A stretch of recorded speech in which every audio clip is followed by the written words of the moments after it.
8, 7, 6, 5, 4, 3, 2, 1. ¡Aplauda!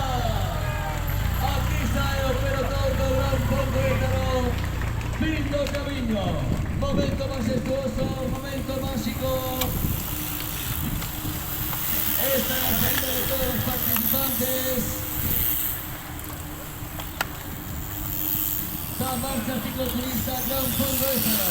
Un paseo de bicicleta disfrutando las excelencias paisajísticas de la Costa da Morte.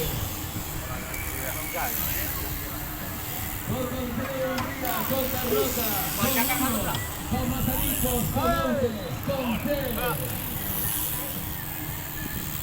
Detenemos un nuevo día de deporte, de ciclismo, de desfiles, de paisaje, de este maravilloso paseo por la Costa da Morte.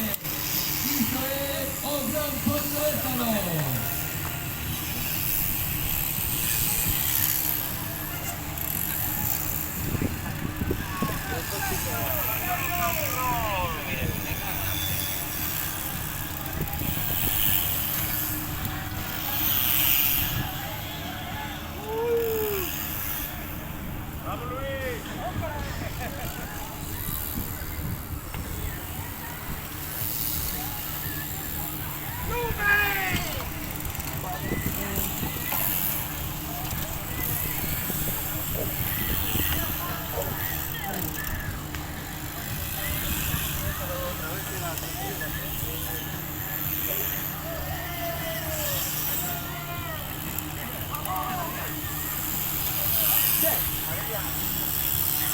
¡Ahora vamos!